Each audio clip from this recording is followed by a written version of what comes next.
نحمده ونصلي على رسوله الكريم اما بعد اعوذ باللہ من الشیطان الرجیم بسم اللہ الرحمن الرحیم والذین جاہدوا فینا لنہدینہم سبلنا وإن اللہ لمع المحسنین صدق اللہ العظیم۔ بھائی دوستو بزرگو، اللہ پاک نے ہم تمام کو دعوت کی محنت کے ساتھ نسبت عطا فرمائی ہے۔ تقریباً سب کے 4 مہینے لگ چکے۔ ارے بولو، لگ گئے کہ نہیں؟ کس کے لگ گئے؟ ذرا ہاتھ اٹھاؤ۔ تقریباً سب کے ہی لگ گئے۔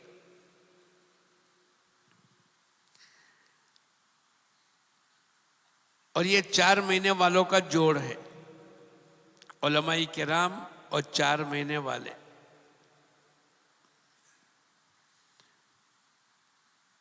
اس مبارک محنت کے ذریعے سے دوستو بزرگوں، کسی نے مولانا الیاس صاحب رحمت اللہ علیہ سے پوچھا، بھائی بیٹھنا ہو تو کرسی پر بیٹھ جاؤ، جلدی بیٹھ جاؤ۔ میں نے پہلے ہی کہا تھا کہ اب دھیان توجہ کے ساتھ سننا، دائیں بائیں کھڑے ہونا، اٹھنا بیٹھنا، دیکھنا چلنا، اب یہ سب بند کر دو۔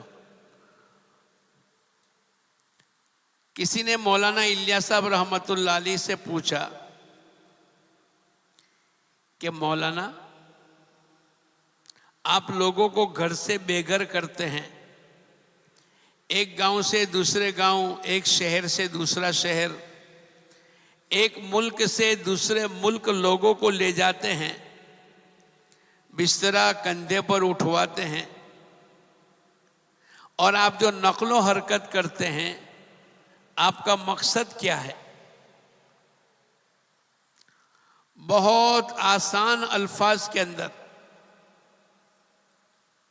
مولانا الیاس صاحب رحمت اللہ علیہ نے فرمایا، بھائی اب مسافہ مت کرو، اب مسافہ مت کرو، اب چپ چاپ آپ میری طرف دیکھو۔ مولانا الیاس صاحب رحمت اللہ علیہ نے فرمایا کہ میری اس دعوت کی محنت کا خلاصہ یہ ہے، جمیع ما جاء بہ النبی صلی اللہ علیہ وسلم، حضور اقدس صلی اللہ علیہ وسلم جو کچھ لے کر آئے تمام انسانوں کی زندگی میں زندہ ہو جاوے۔ حضور اقدس صلی اللہ علیہ وسلم جو کچھ لے کر آئے، اللہ کے احکامات، حضور اقدس صلی اللہ علیہ وسلم کے طریقے، تقوی، طہارت، توکل، قناعت، زہد، دنیا سے بے رغبتی، آخرت کی فکر، امت کا درد و غم، امت کی بے دینی پر رونا کوڑنا، امت کی فکر کرنا، جمیع ما جاء بہ النبی صلی اللہ علیہ وسلم، حضور اقدس صلی اللہ علیہ وسلم جو کچھ لے کر آئے تمام انسانوں کی زندگی میں زندہ ہو جائے۔ اب میں اور آپ، کوئی 20 سال سے لگا، کوئی 30 سال سے لگا، کوئی 40 سال سے لگا، کیا ہماری زندگی حضور اقدس صلی اللہ علیہ وسلم کے طریقے والی اور اللہ کے حکموں والی بن گئی؟ کھانے میں، پینے میں، سونے میں، اٹھنے میں، شادی میں، خوشی میں، غمی میں، سفر میں، حضر میں، رات میں، دن میں، کمائیوں میں، خرچ کرنے میں، جوانی میں، عبادت میں، معاملات میں، معاشرت میں، اخلاقیات میں، کاروبار کرنے میں، لین دین کرنے میں، گھر سے باہر نکلنا، گھر میں داخل ہونا، اپنے بیوی بچوں کی پرورش کا نظام کرنا، حضور اقدس صلی اللہ علیہ وسلم جو کچھ لے کر آئے تمام انسانوں کی زندگی میں زندہ ہو جائے۔ ہماری اس دعوت کی محنت کے ذریعے سے اللہ پاک ہم سے یہ چاہتے ہیں،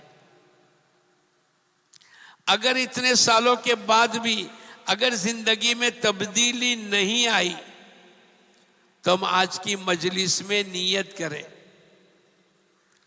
اے اللہ آج تک جو کچھ ہو گیا تو معاف کر دے، اور آج سے تیرے تمام حکموں کے مطابق اپنی زندگی کو گزاریں گے۔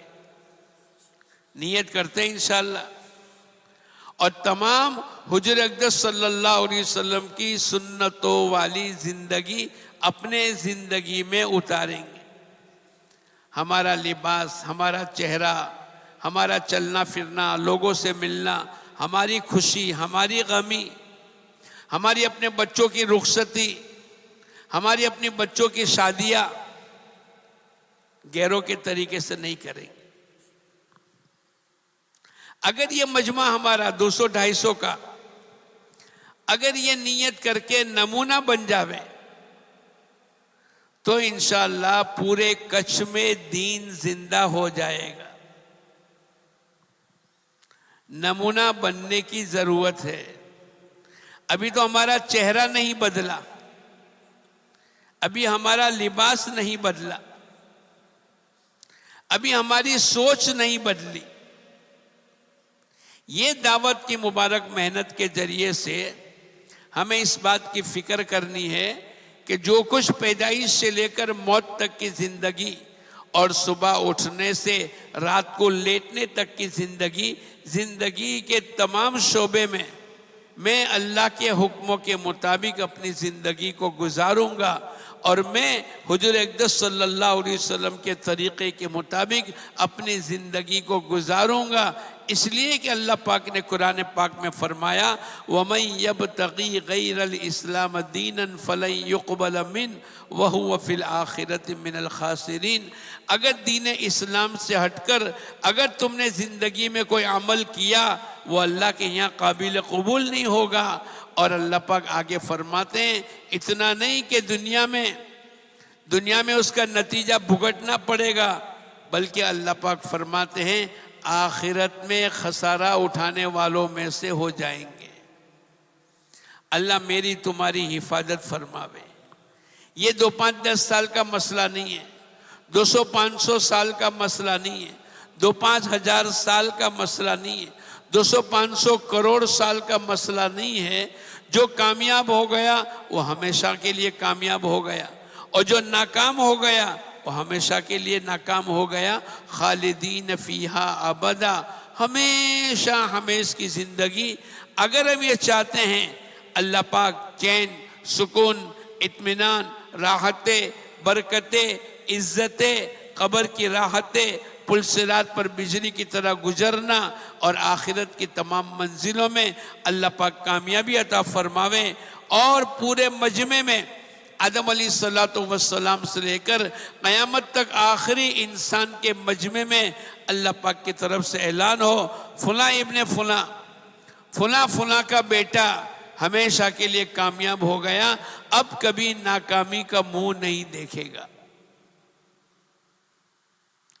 ہمیشہ ہمیش کی زندگی اللہ پاک جنت والی بنا دے، اور جنت میں مہمان کھانے میں اللہ پاک داخل فرما دے، اللہ کا دیدار نصیب ہو، اللہ کی رضامندی نصیب ہو، اللہ کی خوشنودی حاصل ہو، اور وَلَكُمْ فِيهَا مَا تَشْتَهِي أَنفُسُكُمْ وَلَكُمْ فِيهَا مَا تَدَّعُونَ۔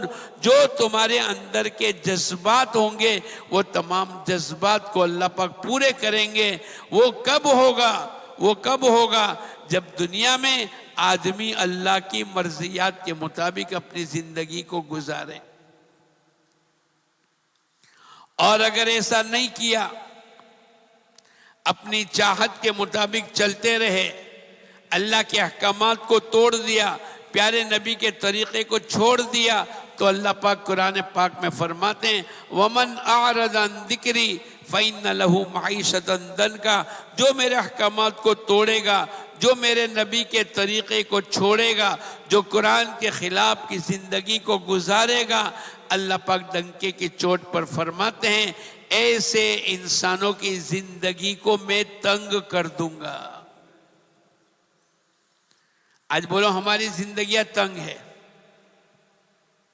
بھائی کیا بات ہو گئی؟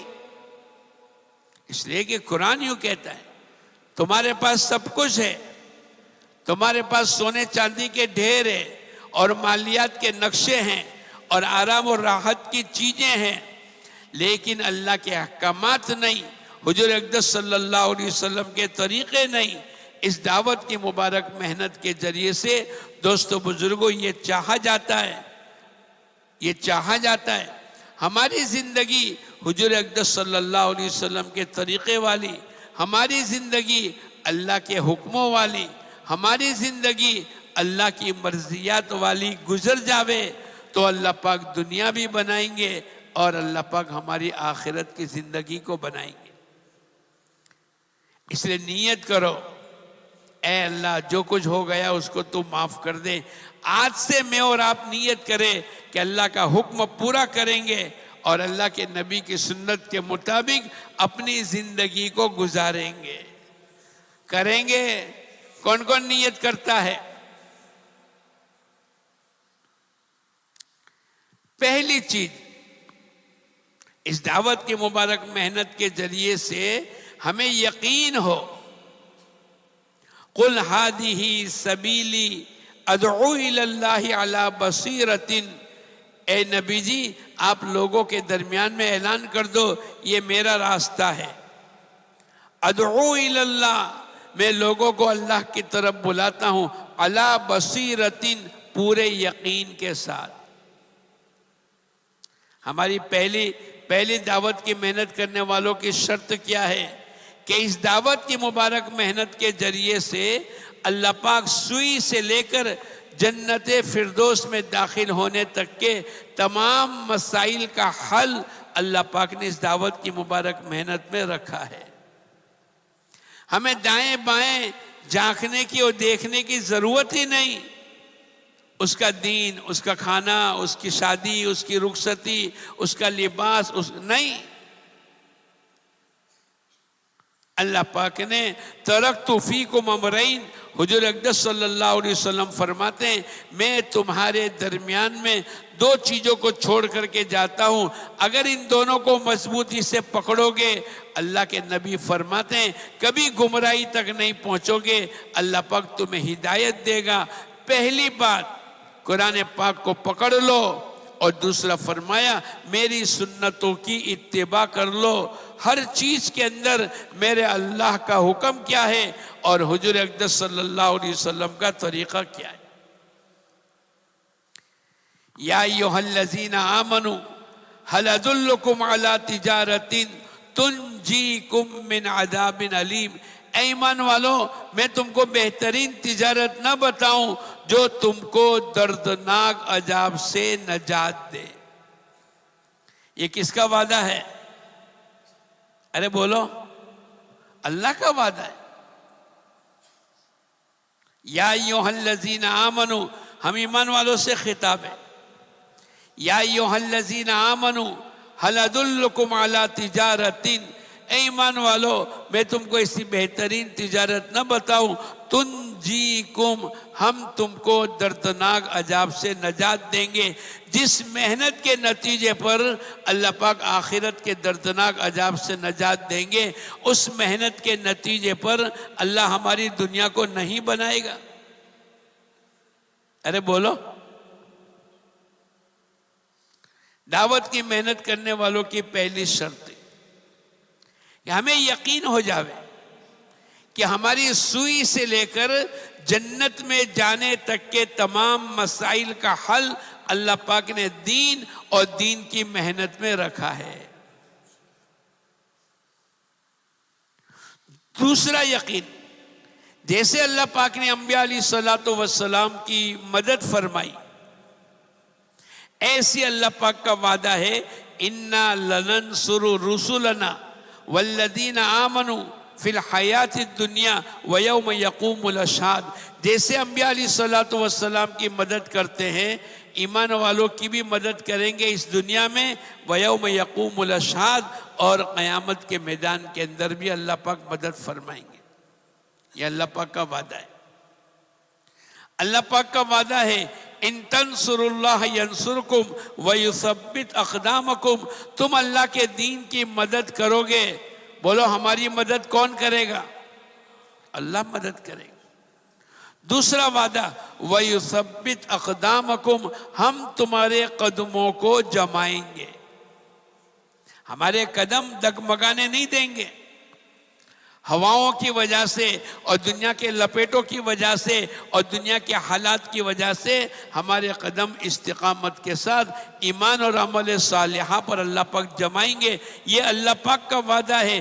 جب تم دین کی مدد کرو گے، اللہ کے دین کی محنت کا کام کرو گے، ان تنصر اللہ، ہم کیا مدد کریں گے بلکہ ہماری محنت کو اللہ سراہ کر یوں کہتے ہیں تم اللہ کے دین کی مدد کرو گے، اللہ پاک تمہاری مدد کرے گا۔ یہ اللہ پاک کا وعدہ ہے۔ اور دوسرا یوں فرمایا وَيُثَبِّتْ أَقْدَامَكُمْ، ہم تمہارے قدموں کو جمائیں گے۔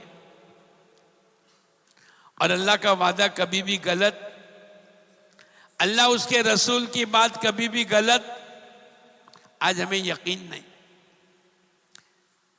ایمان کی بات نماز کے ذریعے سے اللہ پاک ہمارے مسائل کو حل کرے گا۔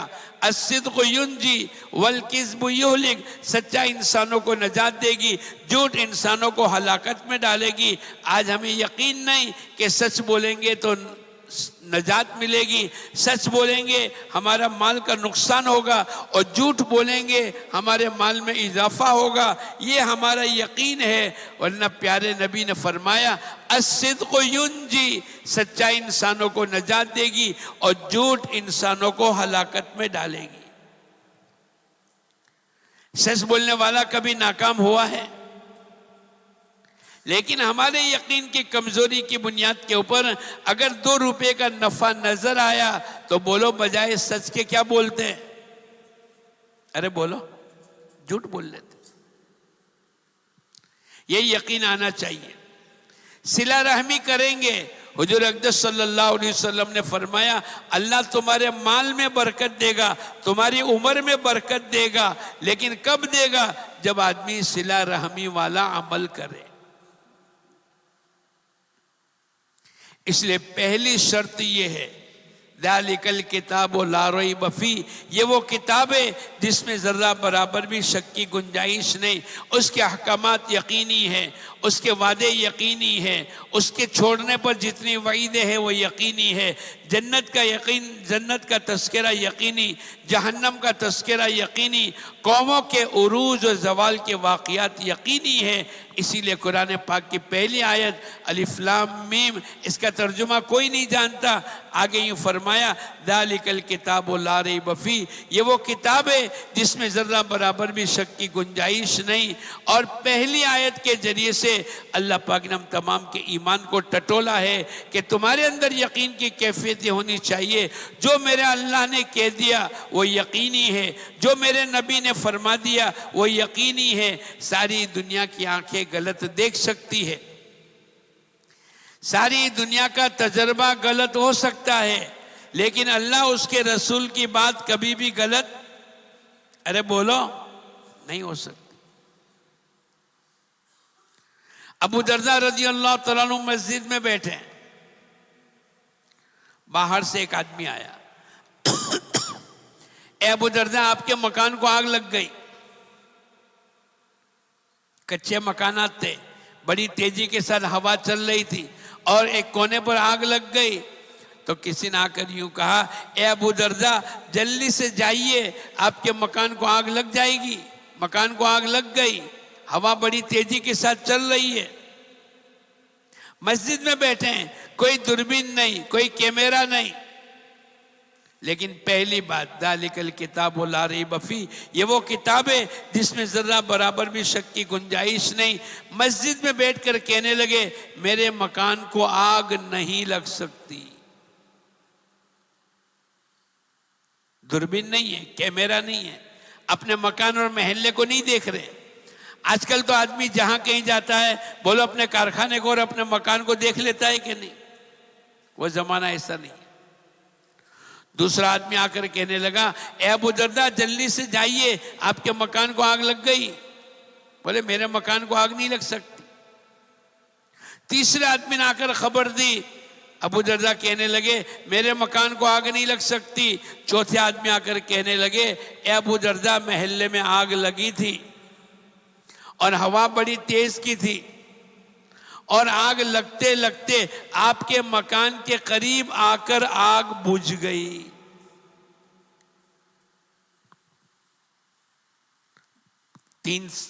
جنہوں نے خبر دی اور آپ کے شاگرد بیٹھے ہوئے بڑے تعجب کے ساتھ کہنے لگے اے ابو درداء، باہر سے دیکھ کر آنے والا تو یوں کہتا ہے کہ تمہارے مکان کو آگ لگ گئی، اور تم مسجد میں بیٹھ کر یوں کہنے لگے میرے مکان کو آگ نہیں لگ سکتی. کیا بات تھی؟ بولے میں نے حضور اقدس صلی اللہ علیہ وسلم سے سنا جو اس دعا کو صبح کے وقت میں پڑھے گا شام تک تمام حوادث سے اللہ اس کی حفاظت کرے گا. جو شام کے وقت میں پڑھے گا صبح تک تمام حوادث سے اللہ اس کی حفاظت کرے گا. اور میں اس دعا کو پڑھ کر چلا تھا، اللہم انت ربی لا الہ الا انت علیک توکلت وانت رب العرش الکریم. اللہ کے نبی حضور اقدس صلی اللہ علیہ وسلم نے آگے دعا بتلائی. اب میرا کوئی یقین ہے، میں پڑھ کر چلا تھا، ساری دنیا کی آنکھیں غلط دیکھ سکتی ہے، ساری دنیا کی زبانیں غلط بیان کر سکتی ہے، لیکن میرے نبی کی بات کبھی بھی غلط بولو نہیں ہو سکتی. اس لیے بھائی دوستو بزرگوں، دعوت کی محنت کرنے والے کی پہلی صفت یہ ہونی چاہیے اس کے اندر کا یقین بنتا چلا جاوے، قرآن اور حدیث پر یقین آتا چلا جاوے، دین پر عمل کرنے کی بنیاد کے اوپر اس کا یقین ہو جاوے کہ یقیناً میرے اللہ کی مدد کا راستہ وَمَن يَبْتَغِي غَيْرَ الْإِسْلَامَ دِينًا فَلَن يُقْبَلَ مِنْهُ. اگر دین اسلام سے ہٹ کر اگر تم نے زندگی کو قبول کیا، کوئی بھی مسئلہ، کوئی بھی شعبہ، کوئی بھی زندگی کا عمل دین اسلام سے ہٹ کر کیا، اللہ پاک فرماتے ہیں ہم ایسے انسانوں کی زندگیوں کو قبول نہیں کریں گے. یہ ہماری دعوت کی محنت کا یقین ہے. ماشاءاللہ یہ ہمارے کارکنوں کا مسئلہ ہے. ہمارے اندر کی بے چینی، مولانا سعید احمد خان صاحب رحمت اللہ علیہ فرمایا کرتے تھے کہ دعوت کی محنت کی 3 بنیاد ہیں. دعوت کی محنت کی کتنی بنیاد ہیں؟ جیسے اس بلڈنگ کی بھی بنیاد ہے نا، بولو، ہر ایک کا بیس ہوتا ہے نا، پلیٹ فارم ہوتا ہے، اس کا بیسمنٹ، اس کا پایا. ایسے مولانا سعید احمد خان صاحب رحمت اللہ علیہ فرمایا کرتے تھے ہماری دعوت کی محنت کی 3 بنیادیں. پہلا فکر. پہلی کیا ہے بولو؟ فکر کرنا. دوسرا جان و مال کی قربانی. اور تیسرا فرمایا دعا کا مانگنا. یہ 3 چیزیں ہماری دعوت کی محنت کی بنیاد ہے. ہمارا کام تقریر سے، تحریر سے اور تدبیر سے نہیں چلے گا، بلکہ ہمارا کام چلے گا فکر کی بنیاد کے اوپر، ہمارا کام چلے گا جان و مال کی قربانی کی بنیاد کے اوپر، اور ہمارا کام چلے گا دعاؤں کے ذریعے سے. اگر فکر سوال ہو گئی اللہ پاک ہم سے کام لے گا. بولو، کام لینے والی ذات کون ہے؟ اللہ لے گا. اللہ ہمارے بستیوں میں، ہمارے علاقوں میں، ہمارے خاندانوں میں، ہمارے پورے کچھ میں اللہ پاک ہم سے کام لے گا. اللہ کے احکامات زندہ ہوں گے، گھر گھر میں نمازیں زندہ ہوگی، تعلیم کے حلقے زندہ ہوں گے، ذکر کے حلقے زندہ ہوں گے. اللہ کے نبی کی سنتیں ہمارے گھروں میں آئے گی، اور پیدائش سے لے کر موت تک کی زندگی، صبح اٹھنے سے رات کو لیٹنے تک کی زندگی، اور زندگی کے تمام شعبے میں ہمارے تمام جوانوں میں، تمام بوڑھوں میں، تمام مستورات میں، تمام بچوں میں، مالداروں میں، غریبوں میں اللہ کا دین زندہ ہوگا جب یہ مجمع فکر کی بنیاد کے اوپر اپنی زندگی کو گزارے. حضور اقدس صلی اللہ علیہ وسلم کے زمانے میں لوگوں کو نماز کے لیے کیسے بلانا اس کا مشورہ ہو رہا ہے. کسی نے کہا آگ جلا دو، کسی نے کہا بیوغل بجا دو، کسی نے کہا گھر گھر جا کر ملاقات کر لو. جو اس وقت کے ادیان باطلہ کے طریقے تھے.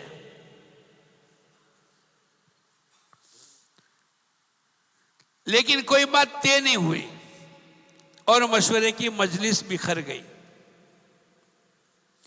ایک صحابی رسول ہے جو زیادہ مشہور بھی نہیں، خلفائے راشدین میں سے نہیں، عشر مبشرہ میں سے نہیں، لیکن فکر مند تھے۔ کیا تھے؟ ان کو کہنا سونے کا وقت نہیں ہے۔ فکر مند تھے۔ کیا تھے بولو؟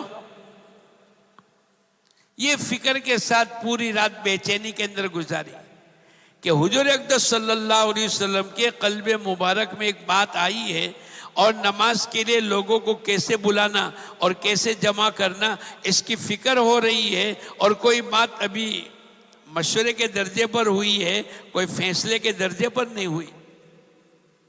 اسی فکر اور بے چینی کے اندر پوری رات گزری۔ جب بے چینی ہوتی ہے، بولو رات کو نیند آتی ہے، آدمی کروٹیں بدلتے۔ یہ بے چینی اللہ کے دین کی محنت کے ساتھ مطلوب ہے۔ میرا پورا محلہ، میرا پورا گھرانہ، میرا پورا خاندان، میری پوری قوم اب نمازی کی کتنی تعداد ہے؟ میں نے صبح میں پوچھا، لیکن میں نے تھوڑا ہلکے انداز سے پوچھا، ہماری بستیوں میں بولو نمازیوں کی تعداد کتنی ہے؟ کتنے فیصد ہے؟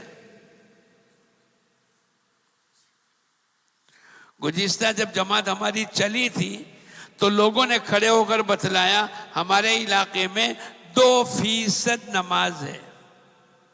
کتنی؟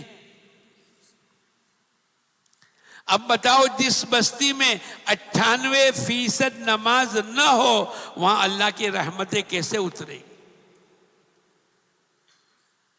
اللہ کی مددیں کیسے اترے گی؟ مسائل کیسے حل ہوں گے؟ وَاسْتَعِينُوا بِالصَّبْرِ وَالصَّلَاةِ، اللہ پاک قرآن پاک کے ذریعے سے بتلاتے ہیں کہ اللہ کی مدد کے اتروانے کا سب سے آسان راستہ نماز ہے، کہ تم اللہ کی مدد کو اترواؤ۔ دعاؤں کے ذریعے سے مسئلے حل ہوں گے۔ ادعونی استجب لکم، اللہ پاک کا وعدہ ہے مجھ سے مانگو میں تمہاری مانگوں کو قبول کروں گا۔ ہر نماز کے بعد، ہر فرض نماز کے بعد اللہ پاک ایک دعا کو قبول فرماتا۔ اگر یہ پوری امت 5 نمازیں پڑھے اور ہر نماز کے بعد اپنے مسئلے اللہ کے سامنے رکھے تو اللہ کے نبی کا وعدہ ہے کہ ہر نماز کے بعد ایک دعا قبول ہوتی ہے۔ روزانہ کتنی دعائیں قبول ہوگی؟ مہینے میں کتنی ہوگی؟ 150 کتنی؟ اور پورے سال میں 1800۔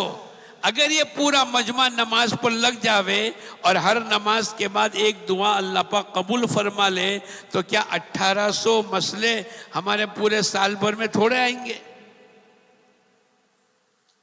دنیا میں چین، سکون، اطمینان، راحتیں، برکتیں، عزتیں، یہ تمام چیزیں لانے کے لیے ہماری اپنی ذاتی زندگی میں فکر ہونی چاہیے، قربانی ہونی چاہیے، امت کا درد و غم ہونا چاہیے۔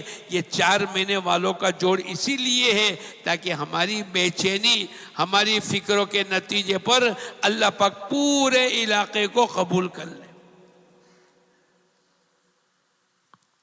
ہم لوگ ایک جگہ گئے، 310 مکانات ہیں۔ کتنے بولو؟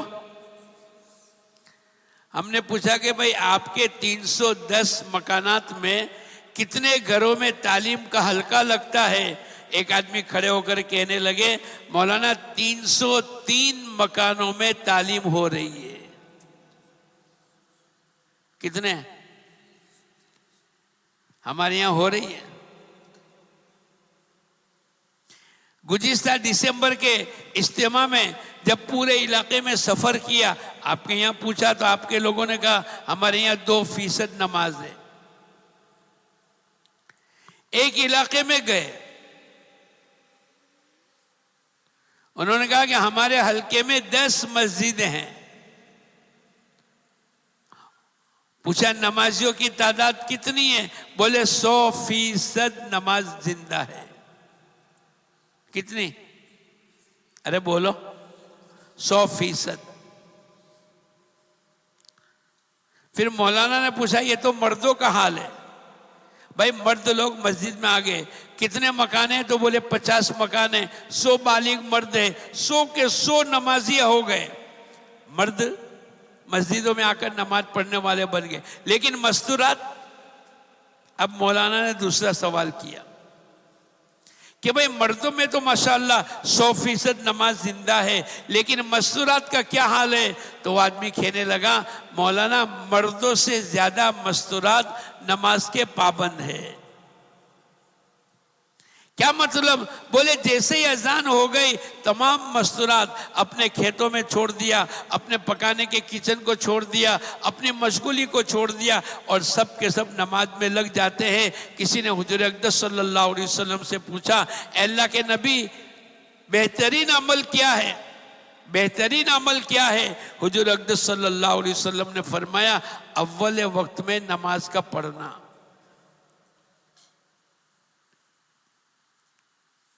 ہمارے یہاں اتنی نمازوں کی تعداد ہے.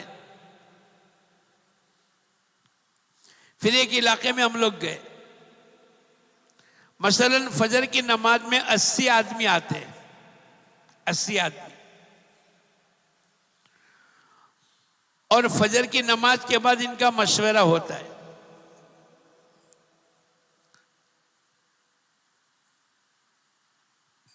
سب کے سب بیٹھ گئے. مسجد کے مشورے میں پورا مجمع بیٹھ گیا. 2 آدمی چلے گئے. میں نے ان کو پوچھا بھائی یہ 2 آدمی کیوں چلے گئے؟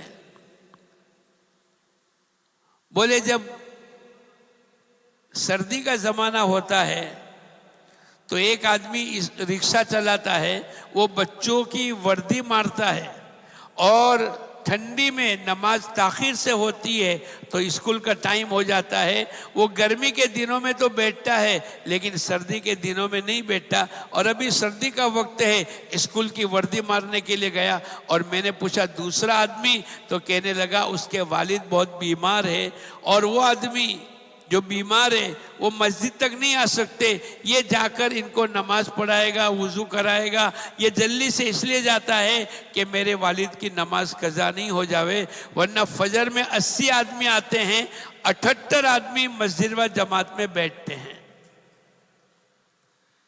لوگوں نے دعوت کی مبارک محنت کا نفع اٹھایا. ہمارے یہاں بھی 70 سال سے دعوت کی محنت کا کام چلتا ہے, لیکن ابھی تک بولو 100% نماز زندہ نہیں. اسی سفر میں ہم آگے بڑھے, ایک علاقے میں گئے. بھئی آپ کے یہاں مانوس مکان, انہوں نے کھڑے ہو کر یوں کہا ہمارے یہاں مانوس مکان 315 ہے. بھائی نمازیوں کی تعداد بولے 100% ہے. اچھا تمہارے یہاں علماء کتنے ہیں؟ ایک سوال یہ کیا. ہمارے یہاں اگر کوئی گاؤں میں 315 مکان ہو تو کتنے عالم ہوں گے؟ کتنے ہوتے ہیں؟ ارے بولو. 2-3. اس بستی میں 315 مکانات تھے, کتنے علماء ہوں گے؟ بولو بولو نا, طاقت کے ساتھ بولو نا, کتنے ہوں گے؟ اور کسی کو بولنا ہے زیادہ, اور کسی کو بولنا ہے. آپ کے وہاں تو 2 ہوتے ہیں اور دوسرے علاقے میں 100 بتلا دیے, اور ابھی تو لوگ تیار ہے کہ 100 سے بھی زیادہ بولے. ارے بولو کتنے ہیں؟ 250. اور کسی کی طاقت ہے اس سے زیادہ بولنے کی, 250 بولنے والے بول رہے ہیں. اب اپنا بھی سوچ کے چلنا. 290 علماء ہے. کتنے؟ 290 علماء ہے. یہ دعوت کی مبارک محنت کے ذریعے سے اپنی زندگیوں کو بدلا، اپنے بچوں کو تعلیم دلائی، اپنے گھروں کو تعلیم کے حلقے سے نوازا اور اپنے بچوں کو حافظ اور عالم بنایا، تو 315 مکانات کے اندر اللہ پاک نے وہ دن دکھلائے کہ 290 علماء موجود ہے۔ یہ گجرات کی میں بات کرتا ہوں۔ ہم بہت خوش فہمی میں نہیں رہے، ہمارے یہاں تو بہت تبلیغ کا کام ہے، اور 5 جماعتیں نکل گئے، اور سال میں 4 مہینے کی 1 جماعت نکل گئی، 2 جماعت نکل گئی، اور 3 سال میں 1 مرتبہ بیرون کی جماعت نکل گئی، اور 10 دن کی مستورات کی جماعت بالکل تیار ہے۔ ہم خوش فہمی میں نہ رہے۔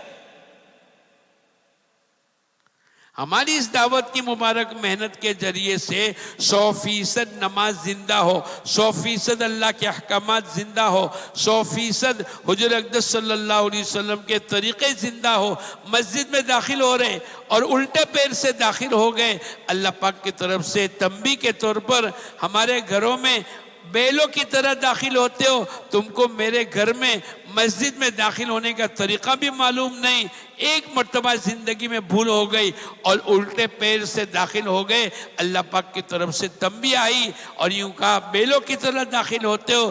انہوں نے اپنی سرنیم سفیان ثوری، ثور کا معنی بیل، ایک مرتبہ الٹے پیر سے داخل ہو گئے اور اللہ پاک کی طرف سے تنبیہ ہوئی بیلوں کی طرح داخل ہوتے ہو، ہمارے گھر کا داخلے کا طریقہ بھی معلوم نہیں، اپنی زندگی کی سرنیم سفیان ثوری رحمت اللہ علیہ لگا دیا۔ اور ایک بزرگ کہنے لگے، ایک مرتبہ میں مسجد کے کونے میں بیٹھ گیا اور میں نے دیکھا 20 آدمی مسجد میں داخل ہوئے، 17 آدمی الٹے پیر سے داخل ہوئے۔ اگر ہم دونوں کا فرق ملاوے تو جہاں 290 علماء ہو گئے، اور اگر محنت چھوٹی تو 20 آدمی میں سے 17 آدمی الٹے پیر سے داخل ہو رہے۔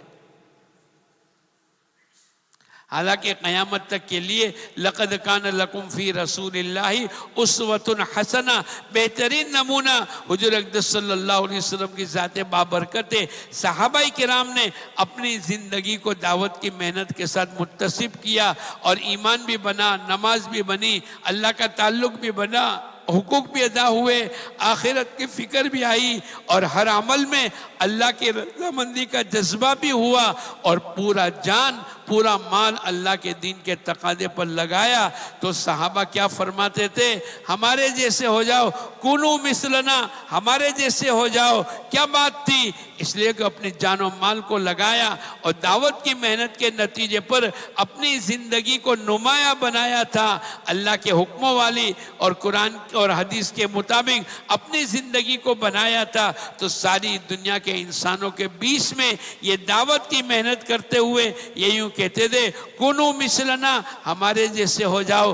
میں اور آپ کہہ سکتے ہیں؟ اپنی بیوی کو کہہ سکتے ہیں میرے جیسے ہو جا؟ معلوم ہے اب تم گیٹھو نے کیسے ہو؟ ارے بولو، جواب دے گی کہ نہیں؟ اللہ پاک نے دعوت کی محنت کے ساتھ ہم کو چلایا، اور ماشاءاللہ 4 مہینے لگ گئے، کئی لوگوں کے کئی زیادہ مرتبہ لگ گئے، 20 سال سے چلے لگ رہے، 20 سال سے کبھی گشت ناغہ نہیں ہوا، 20 سال سے 3 دن کی محنت میں چلتے ہیں، لیکن ابھی زندگی میں فرق نہیں آیا۔ مولانا سعید احمد خان صاحب رحمت اللہ علیہ فرمایا کرتے تھے، ہماری دعوت کی محنت کی بنیاد، ہماری دعوت کی محنت کی 3 بنیادیں، پہلا فکر، دوسرا جان و مال کو قربان کرنا، اور تیسرا دعا کا مانگنا۔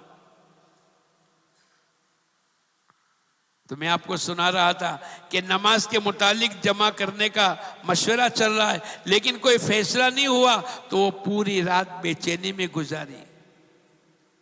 کون؟ عبداللہ ابن زید ابن عبد ربہ، جن صحابی کا نام ہے، جو خلفائے راشدین میں بھی نہیں ہے، عشر مبشرہ میں نہیں ہے، جن کی روایتیں بہت زیادہ نقل نہیں ہوتی، لیکن ایک فکر تھی۔ خواب کے اندر اللہ پاک نے اذان کے کلمات سکھلائے ہیں۔ جو آدمی فکر مند ہوتا ہے اس سے اللہ پاک کام کو لیتے ہیں، اور جو بے فکرہ ہوتا ہے اس کا تو گش بھی چھوٹ گیا، اس کی تو نماز بھی چھوٹ گئی، اس کی تو تکبیر اولیٰ بھی چھوٹ گئی، اس کا تو سالانہ چلہ بھی چھوٹ گیا، اس کے مہینے کے 3 دن بھی چھوٹ گئے، اس کے تو 2.5 گھنٹے بھی چھوٹ گئے، اور اس کے تو گھر کی ملاقات کا نظام بھی قابو میں نہیں ہے۔ اور جو فکر مند ہے، ہم لوگ ایک مرتبہ دہلی میں تھے، ہم بھی ایئرپورٹ پر پہنچے سورت جانے کے لیے، ایک ہمارا دوست بھی آیا۔ میں نے پوچھا بھائی تو کل پیر کے دن جانے والا تھا دہلی سے سورت، آج کیوں آ گیا؟ بولے مولانا میں کمپنی کے کام سے آیا تھا اور کمپنی نے آنے جانے کی ٹکٹ میری دی ہے، تو میں نے کہا پھر کل آنا چاہیے، آج تو نے کیا کیا؟ بولے میں نے اپنے پیسے سے ٹکٹ خریدی۔ میں نے کہا کتنے کی؟ بولے 5,000 روپے کی۔ بھئی ایسا کام کیوں کیا؟ بولے میرا گشت کا دن ہے۔ کیا ہے بولو؟ اور 32 سال ہو گئے میرا کبھی گشت ناغہ نہیں ہوا۔ کتنے سال ہو گئے؟ اور پھر کہنے لگا مولانا 5,000 روپے میں اگر ایک گشت مل گیا تو سستا سودا ہے۔ 5,000 روپے میں اگر ایک گشت مل گیا تو بولو سستا سودا ہے۔ 5-10 ہزار روپے کا نقصان ہوا یا بکری میں کمی آ گئی اور تکبیر اولیٰ کے ساتھ میں نے نماز پڑھ لی تو یہ سستا سودا ہے۔ میرا سالانہ چلہ پابندی کے ساتھ لگ گیا، اور اگر میرا نفع میں نقصان نظر آیا، نقصان نہیں ہوگا لیکن ایسا لگا کہ میں دکان بند کر کے چلا جاؤں گا اور میرا نفع میں نقصان ہوگا تو کوئی بات نہیں، لیکن میرا چلہ لگ گیا، میری 200 نمازیں تکبیر اولیٰ کے ساتھ ہو گئی، میرا 5 نمازوں میں گشت تو روزانہ کے 5 گشت تو 40 دن کے اندر 200 گشت ہو گئے۔ ایک گشت دنیا آخرت کی تمام بلائیاں لانے کے لیے کافی ہے۔ یہ فکر ہماری زندگی میں منتقل ہونی چاہیے۔ تو انہوں نے اذان کے کلمات خواب کے ذریعے سے سنے، کسی نے پوری اذان کے کلمات سکھلائے، یہ جلدی سے دوڑے، بھائی حل ہو گیا۔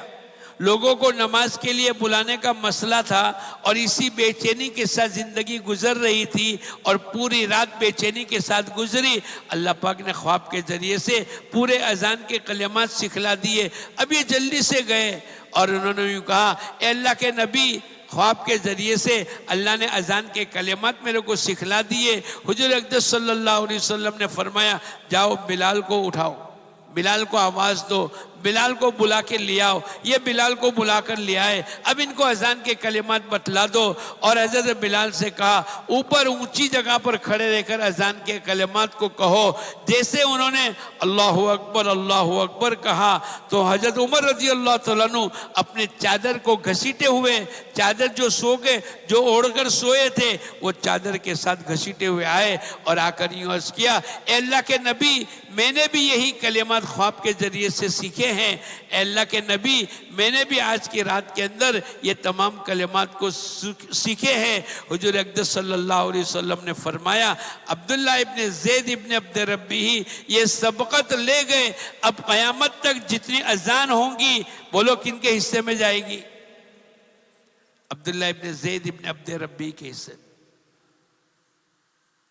فکر کرنے کی بنیاد، الدال علی الخیر کفاعلہ، خیر کے اوپر رہنمائی کرنے والوں کو اللہ پاک اتنا ثواب عطا فرمائیں گے جتنا کہ کرنے والوں کو اللہ پاک ثواب عطا فرمائیں گے۔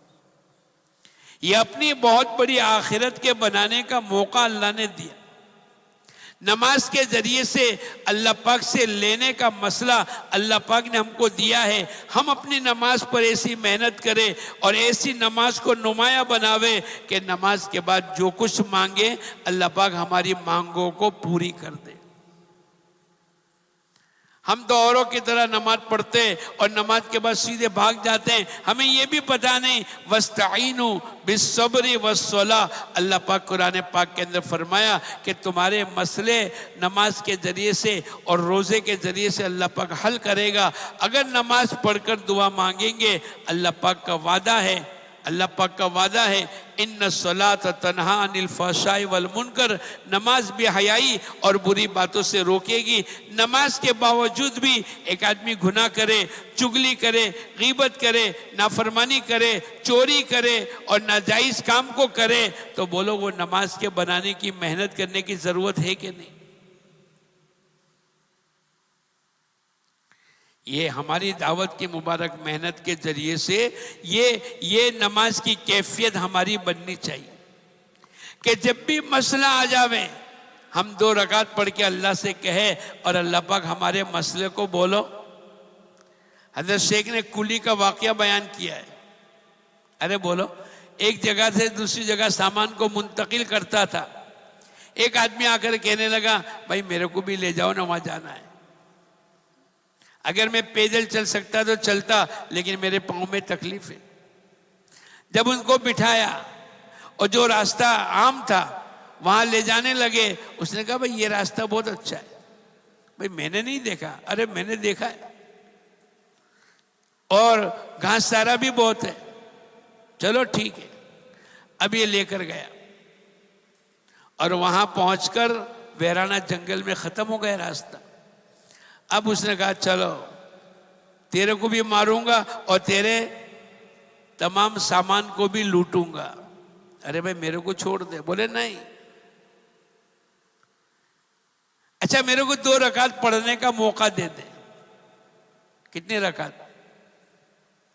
بولے یہ جتنے دکھتے ہیں نا مرنے والے، جو لاشیں نظر آتی ہیں نا، وہ بھی تیرے ایسے کہتے تھے، لیکن ان کی نماز نے ان کو کوئی فائدہ نہیں پہنچایا۔ اس نے کہا میرے کو 2 رکعت کا موقع دے دے۔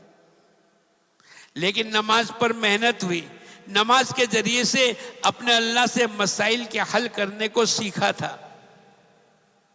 اب وہ تو نماز پڑھ کر دعا مانگنے لگا اور اللہ پاک کی طرف سے غیبی نظام چلا۔ حضرت شیخ نے پورا واقعہ لکھا ہے۔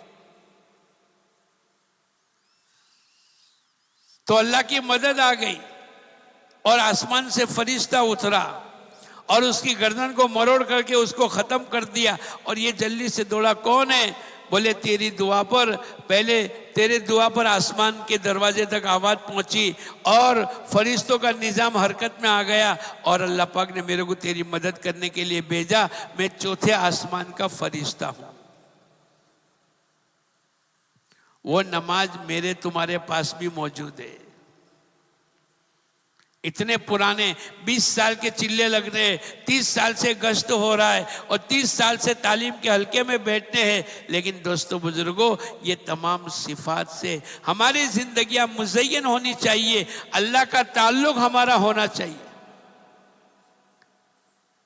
آج ہمارا تعلق اللہ کے ساتھ بولو گہرا نہیں ہے۔ یہ تیسرا نمبر جو علم و ذکر ہے، اس کے ذریعے سے اللہ کا تعلق گہرا ہونا چاہیے۔ ایک عورت بیت اللہ کا طواف کر رہی ہے اور بیت اللہ کے طواف کے بیچ کے اندر اس کے کندھے پر ایک بچہ ہے، اور یہ اللہ سے کہہ رہی ہے اے اللہ گزرا ہوا زمانہ کتنا قابل شکر ہے۔ ایک بزرگ کہنے لگے اے میری بہن، ہر زمانہ اللہ کے قابل شکر ہے۔ بولے نہیں، میرے ساتھ جو واقعہ ہوا واقعی میں ایسا واقعہ ہوا کہ اللہ کا شکر کیے بغیر چارہ نہیں۔ کیا ہوا؟ بولے ایک مرتبہ ہم کشتی میں سوار تھے اور طوفان ایسا آیا کہ ہماری کشتی ٹوٹ گئی۔ بولے ایک تختہ میرے ہاتھ لگ گیا تو میں اور میرا بیٹا، اور ایک تختہ ایک حبشی غلام کے ہاتھ لگ گیا تو اس کی بھی حفاظت ہو گئی، باقی پوری کشتی والے ڈوب کر کے مر گئے، ہماری آنکھوں کے سامنے مر گئے۔ اب میں اللہ کا شکر ادا کرتی رہی، اے اللہ تیرا احسان ہے۔ بولے صبح کا چاندنا ہوا تو میں اپنے بچوں کو لے کر آگے بڑھ رہی تھی کہ میں کنارے پر لگا دوں، میں نے دور سے دیکھا کہ ایک حبشی غلام بھی ہے، وہ بھی تختہ پکڑ کر اپنی جان بچا کر آ گئے، اور اس نے اپنا تختہ میرے تختے کے قریب لگا دیا اور میرے کو کہنے لگا میں تیرے ساتھ برائی کا معاملہ کروں گا۔ کہاں؟ ارے بولو کہاں؟ سمندر کے بیچ میں لوگوں کو مرتے ہوئے دیکھا ہے اور اللہ نے اس کی حفاظت کی، لیکن جس کا دل ایمان سے خالی ہے اور جس کو آخرت کا خوف نہیں ہے اور جو مرنے کے بعد کی زندگی کو پہچانتا نہیں ہے، وہ تو ہر حالت میں گناہ کرے گا، وہ تو مسجد میں آ کر بھی کرے گا، وہ تو بیت اللہ میں جا کر بھی چوری کرے گا۔ اسی لیے حضور اقدس صلی اللہ علیہ وسلم نے فرمایا کہ تمہارے بدن پر ایک خون کا لوتھڑا ہے، اگر وہ صحیح ہو گیا تو پورا بدن کا استعمال صحیح ہو جائے گا، اگر وہ غلط ہو گیا تو بدن سے نکلنے والے اعمال بھی غلط نکلیں گے۔ الا وہی القلب، حضور اقدس صلی اللہ علیہ وسلم نے فرمایا وہ انسانوں کا دل ہے۔ عورت نے کہا کہ ایسے وقت میں تو گناہ کی درخواست کرتا ہے؟ بولے ہاں۔ اس نے سوچا کہ چلو کوئی بہانہ نکال لے، اپنے بیٹے کو چوٹی بھری تاکہ یہ رونا شروع کر دے وے، اور اس نے کہا اس کو خاموش ہو جانے دے، پھر اپنے دیکھتے ہیں۔ لیکن جس کی آنکھیں اندھی ہو جاتی ہے، جس کا دل اندھا ہو جاتا ہے اور جو گناہوں کے چکر میں رہتا ہے اور دوستو بزرگوں نفع نقصان کو نہیں دیکھتا، اس نے بچے کو اٹھایا اور سیدھا سمندر میں ڈال دی۔ یہ بچہ رکاوٹ کا ذریعہ ہے، یہ کام تو ہو کر رہے گا، لیکن اس کا تعلق کس سے تھا؟ بولو، ارے بولو، اللہ کے ساتھ تعلق تھا۔ اپنے دعوت کی مبارک محنت کے ذریعے سے اور اللہ کے ذکر اور قرآن پاک کی تلاوت اور مسنون دعائیں اور روزانہ اللہ کے سامنے دعا مانگ کر اپنے تعلقات کو مضبوط کیا تھا۔ اور اللہ نے قرآن پاک کے ذریعے سے بتلایا امن یجیب المضطر اذا دعا، جب ایک آدمی اضطرار کی کیفیت میں اللہ سے مانگتا ہے، اللہ پاک سوال کرتے ہیں ارے بتاؤ مضطر کی دعا کو قبول کرنے والا کون ہے؟ ارے بولو کون ہے؟ وہ اضطرار کی کیفیت ہونی چاہیے۔ اب یہ عورت نے اللہ سے دل میں کہا اے اللہ تو اس سے نمٹ لے اور میرے کو گناہوں سے بچا لے۔ اس کا تعلق کس کے ساتھ تھا؟ ارے بولو، اللہ کے ساتھ تعلق تھا۔ صبح شام کی تسبیحات کی پابندی، قرآن پاک کی تلاوت، مسنون دعائیں اور روزانہ آدھا پونا گھنٹہ 1 گھنٹہ اللہ کے سامنے مانگ کر کے اپنے اللہ کے تعلقات کو مضبوط کرنا۔ من کان للہ کان اللہ لہ، جو آدمی اللہ کا بن جاتا ہے اللہ پاک بھی اس کے بن جاتے ہیں، لیکن پہلے اللہ کو اپنا بنانا پڑے گا۔ جب بھی کوئی مسئلہ آوے دعا نہیں مانگنے کی ضرورت، صرف آنکھیں اٹھا کر دیکھ لو، اللہ پاک تمہارے مسئلے کو حل کرے گا۔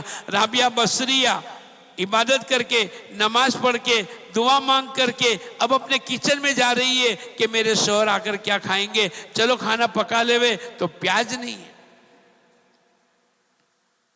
اب اس کا تعلق کس کے ساتھ تھا؟ ارے بولو۔ اس نے آسمان کی طرف دیکھا،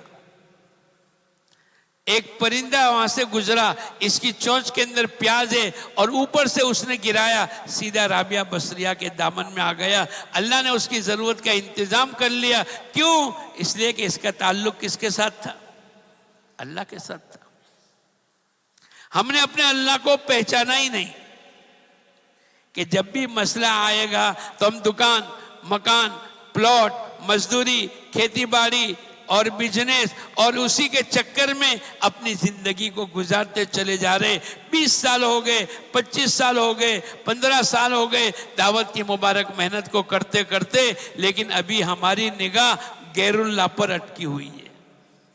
کس پر؟ بولو۔ ابراہیم علیہ السلام کو آگ میں ڈالا جا رہا ہے اور فرشتے آئے، اے ابراہیم اگر تم کہو تو پانی کو برسا دے۔ ہوا کا نظام چلانے والا آیا، فرشتہ آ کر کہنے لگا اے ابراہیم تم کہو تو ہوا کو چلا دے، لیکن ابراہیم علیہ السلام کی نگاہ ایک اکیلے اللہ پر جمی ہوئی ہے۔ کہنے لگے اگر تم اللہ کے حکم سے آئے ہو اور اللہ نے تم کو حکم دیا ہے پانی ہوا کے برسانے کا تو کر دو، اور اگر تم اپنی طرف سے آئے فلا حاجت لی، میرے کو تمہاری کوئی ضرورت نہیں، میرے تمام احوال کو جاننے والا بولو کون ہے؟ اللہ ہے۔ نظام تو اللہ چلائیں گے۔ یہ دعوت کی مبارک محنت کرتے کرتے ہمارا تعلق اللہ کے ساتھ ایسا ہونا چاہیے۔ تو اس عورت میں دل میں اللہ سے کہا اے اللہ تو اس کو نمٹ لے. سمندر سے ایک جانور نکلا اور اس کو لقمہ بنا دیا. کس کو؟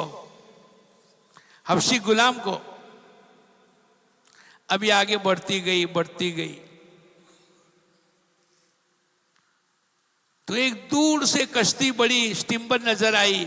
اس نے اپنا دوپٹہ حرکت دیا کہ بھئی میرے کو بچا لو، میں سمندر کے بیچ میں پھنسی ہوئی ہوں. وہ چھوٹی بوٹ لے کر آئے اور اس عورت کو بٹھا کر اس بڑی کشتی میں لے جانے، اسٹیمر تک لے جانے لگے. وہ جب داخل ہوئی تو اس نے کیا دیکھا؟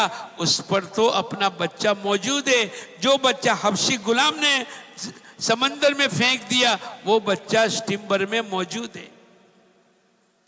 اس نے اس کو چمٹ لیا اور اپنے بیٹے کو گلے سے لگا لیا. او میرا بیٹا، او میرا لال، او میرا. اسٹیمر والے سب تعجب میں پڑ گئے، یہ کہاں سے آئی؟ ارے بھائی تو کون ہے؟ بولے یہ میرا بیٹا ہے، میں اس کی ماں ہوں. کیا ہوا؟ بولے ایسا ہوا کہ کشتی میں سوار تھے اور ہوا تیز چلی، ہماری کشتی ٹوٹ گئی اور میں اور میرا بیٹا تختے پر بچ گئے. ایک حبشی غلام بھی بچ گیا اور اس نے برائی کی نیت کر لی. میں نے اپنے بچوں کو رلانے کے لیے چونٹی بھری اور اس نے اٹھا کر بچے کو پھینک دیا. میں نے اللہ سے دعا مانگی، اللہ پاک نے جانور کو نمودار کر کے اس حبشی کا تو لقمہ بنا دیا. اور میں نے اللہ کے سامنے مدد کا معاملہ کیا، اللہ سے دعا مانگی تو اللہ پاک نے تم لوگوں کو بھیج دیا، میری جان بچ گئی. میں تو اس بچے کی ماں ہوں.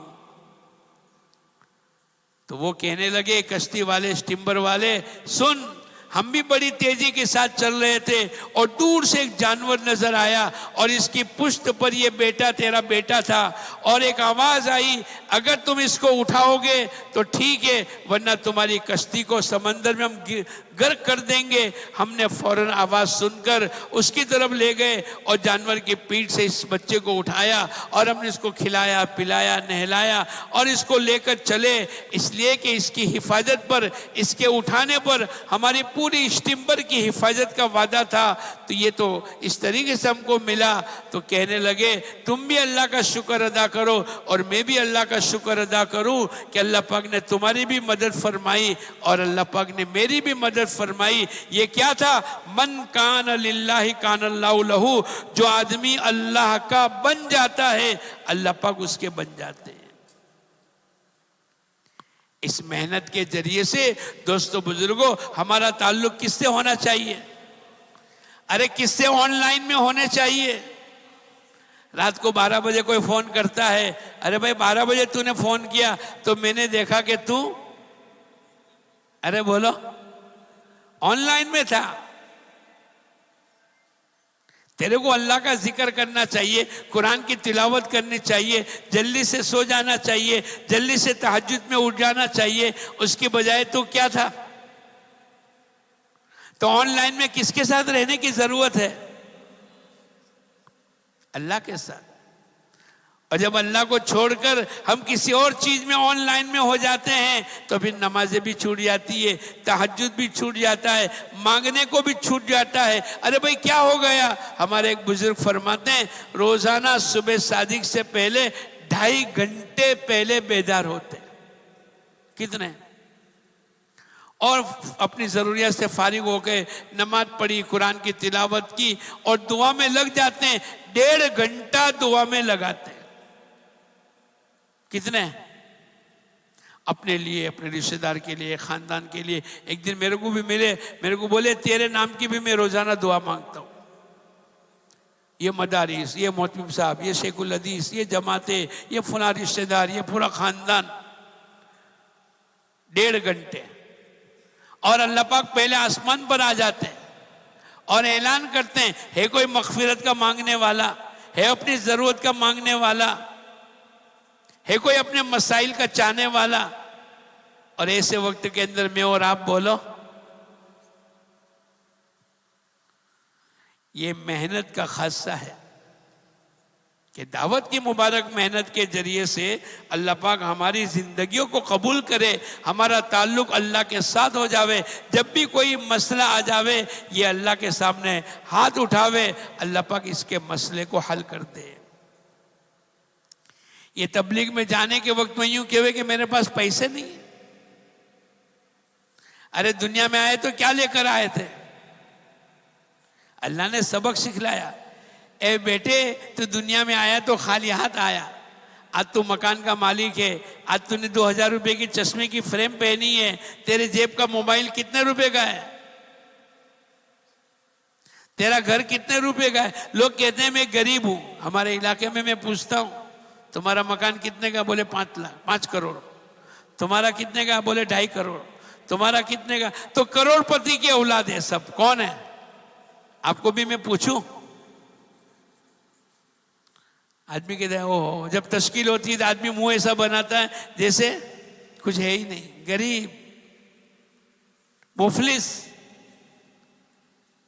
نہیں. اللہ نے زندگی میں موقع دیا ہے. اللہ کے دین کی محنت کرنے کا موقع اللہ پاک نے ایک ہی موقع پر دیا ہے اور ہمارا انتخاب فرمایا ہے. ہمارے 4 مہینے کس نے لگوائے؟ ارے بولو. اور جب بھی گئے تو اللہ کی مدد آئی کہ نہیں؟ کس کے ساتھ اللہ کی مدد آئی؟ ذرا ہاتھ اٹھاؤ، پورا ہاتھ اٹھاؤ. لیکن جب نکلنے کا نام ہوتا ہے تو آدمی دائیں بائیں نیچے دیکھتا ہے. یہ نیچے دیکھنے کا وقت ہے. ابراہیم علیہ السلام کی بیوی، اس کو یوں کہا گیا کہ تیرے یہاں بچہ پیدا ہوگا اور اس کا نام اسحاق ہوگا، اور اس کی اولاد بھی ہوگی، اس کا نام یعقوب ہوگا. اس کی اولاد ہوگی، اس کا نام یوسف ہوگا. تو وہ ہنستی رہی. اللہ نے اس کا تذکرہ قرآن پاک میں فرمایا وَامْرَأَتُهُ قَائِمَةٌ فَضَحِكَتْ فَبَشَّرْنَاهَا بِإِسْحَاقَ.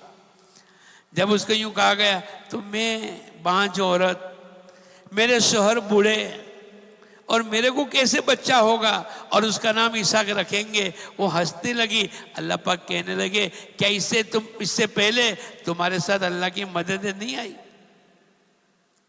ایسے جب بھی تشکیل ہوتی ہے تو ہم بھی اللہ کی مدد کو بھول جاتے ہیں. ارے بولو. پہلے سائیکل نہیں تھی. پہلے بولو. آج سے 50 سال پہلے سائیکلیں نہیں تھی. سائیکل کس نے دی؟ ارے بولو. اور 30 سال پہلے بائک اللہ نے دیا. 2 ویلر بائک کس نے دی؟ اور ابھی آخری 10 سال سے ہر گھر میں کیا ہے؟ 4 ویلر کس نے دی؟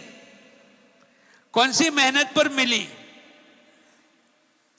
اس دین اور دعوت کی محنت پر ملی.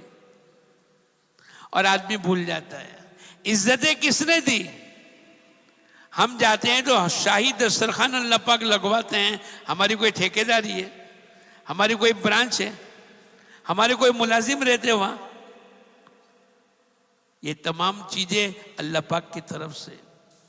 لیکن جب تشکیل، تم لوگ نہیں بھولتے ہو، وہ تو میں ہمارے صورت کی بات کرتا ہوں. جب میں ان کی تشکیل کرتا ہوں تو وہ بھول جاتے ہیں.